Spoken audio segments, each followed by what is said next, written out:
এমন নীল সমুদ্র আপনি আগে দেখেছেন? কখনো ভেবেছেন নীল সমুদ্র আর সাদা বালির মাঝে হারিয়ে যেতে কেমন লাগবে? এই ব্লগে চলুন দেখি স্বপ্নের মতো সুন্দর হ্যাভলক আর নীল আইল্যান্ডকে। তো পোর্ট ব্লেয়ার থেকে হ্যাভলক আপনারা দুভাবে যেতে পারেন। এই যে শিপটার ফটো দেখছেন, এটা গভর্নমেন্ট ফেরি। এটা অনেক বড় হয়, 3-4টে ফ্লোর হয়, খুব ভারী হয়। ওই জন্য আপনি বুঝতেই পারবেন না যে আপনি সমুদ্রে আছেন নাকি সমুদ্রের পাড়ে আছেন। আর এটাতে সবথেকে ভালো ব্যাপার হচ্ছে এটাতে কোনো মোশন সিকনেস আপনি ফিল করতে পারবেন না, বেস্ট। কিন্তু এটাতে টাইম কিন্তু খুব বেশি লাগে। পোর্ট ব্লেয়ার থেকে হ্যাভলক যেতে 3 ঘন্টা সময় লাগে। আর এটাতে যদি আপনি টিকিট করাতে চান তাহলে আপনাকে অনলাইনে করাতে পারেন। ডিএসএস মানে ডাইরেক্টরেট অফ শিপিং সার্ভিসেসের সাইটে গিয়ে পোর্টালে, ওদের পোর্টাল আছে, পোর্টালে গিয়ে আপনি টিকিট করাতে পারেন। কিন্তু কাউন্টার মানে যেদিন যাবেন তার 10 দিন আগেই আপনি টিকিটটা করাতে পারবেন, কিন্তু খুব বিজি থাকে। আর এটার সবথেকে প্লাস পয়েন্ট হচ্ছে এটার দাম খুব কম থাকে টিকিটের, 600 থেকে 1000-এর মধ্যে আপনি পেয়ে যাবেন। আর এটা যেটা দেখছেন সেটা হচ্ছে একটা বড় স্পিড বোটের মতো। এটাতে টাইম খুব কম লাগে, মানে গভর্নমেন্ট ফেরিতে যদি আপনার 3 ঘন্টা লাগে, এটাতে 1.5 ঘন্টাতে আপনি পোর্ট ব্লেয়ার থেকে হ্যাভলকে পৌঁছে যাবেন। এটা হচ্ছে প্লাস পয়েন্ট। এবার মাইনাস পয়েন্টে আসি। মাইনাস পয়েন্ট হলো এটাতে খুব মোশন সিকনেসের প্রবলেম হয়, তবে সেটা নিয়ে চিন্তা করে লাভ নেই, কারণ হচ্ছে গিয়ে আপনি 1.5 ঘন্টার মধ্যেই পৌঁছে যাচ্ছেন। আর বোটে ওঠার সাথে সাথেই আপনাকে 1 বোতল জল আর একটা কাগজের ব্যাগ দেবে। কাগজের ব্যাগে you can pour your stomach out. আর 1.5 ঘন্টার মধ্যে যেহেতু পৌঁছে যাচ্ছেন, তো হ্যাভলকে পৌঁছে হ্যাভলকের সুন্দর সুন্দর সিনারি দেখে আপনার ক্লান্তি, বোটের যে ভমিটিংয়ের ক্লান্তি, সেটা মিটে যাবে। তো এটা আপনি অপ্ট করতে পারেন। লাস্ট জানুয়ারিতে আমরা হ্যাভলক গেছিলাম নটিকার এই শিপে। হ্যাভলকে আমরা অ্যানিটকোর ডলফিন বিচ রিসর্টে ছিলাম। আমরা নিয়েছিলাম একটা এক্সিকিউটিভ ডিলাক্স রুম, যেখানে 180 ডিগ্রি সি ভিউ ছিল। অবশ্য এখানে প্রত্যেকটা কটেজেই সি ভিউ আছে। তবে যেটাতে অবাক হলাম সেটা হলো প্রত্যেকটা রুমে ইন্ডিভিজুয়াল রাউটার আছে, তাই নেটের কোনো রকমের সমস্যাই নেই। তবে এখানকার রেস্টুরেন্ট থেকে খাবার না খাওয়াই ভালো। গেটের বাইরে প্রচুর খাবার দোকান আছে, তাদের কোয়ান্টিটি এবং কোয়ালিটি দুটোই ভালো।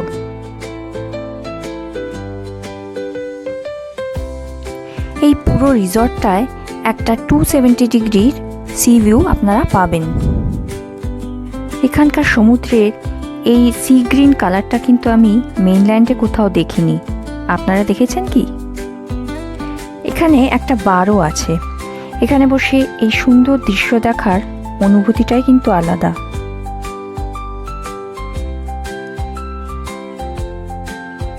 রাতে নাইট ওয়াক করার সময় দেখতে পেলাম সি স্নেক, ভীষণ ভেনামাস, কিন্তু বিরক্ত না করলে কিছু করে না বলেই জানি।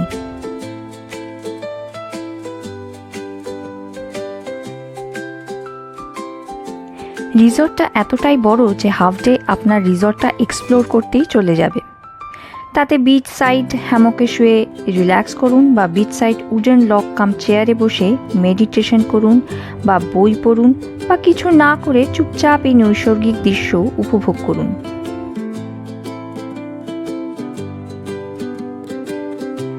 বিকেলে চলে যান রাধানগর বিচে।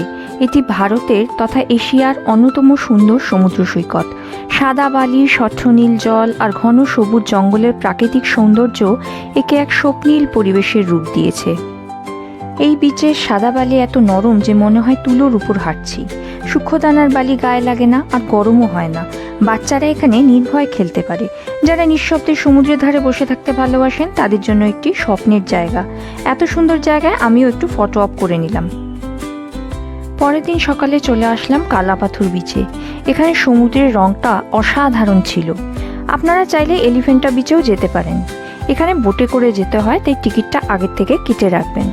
এই বিচে বিভিন্ন রকমের ওয়াটার স্পোর্টস হয়। পরের দিন সকালে আমরা গেলাম নীল আইল্যান্ডে।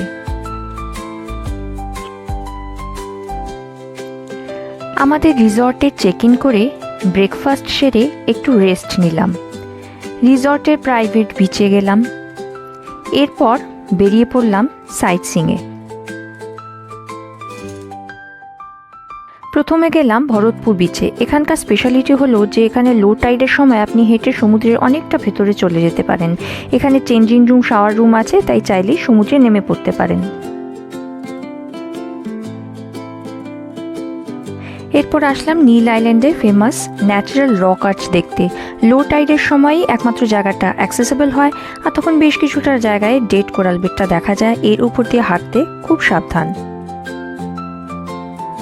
এত সুন্দর জায়গায় আমরাও ফটো অপের সুযোগ ছাড়লাম না। এখানকার এই ডেড কোরাল বেটের ইন্টারটাইডাল জোনটায় কিন্তু প্রচুর মাছ আর কাঁকড়া দেখতে পাবেন।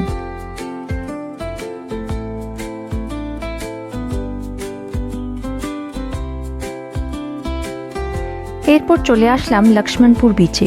এটাও একটা হোয়াইট স্যান্ড বিচ।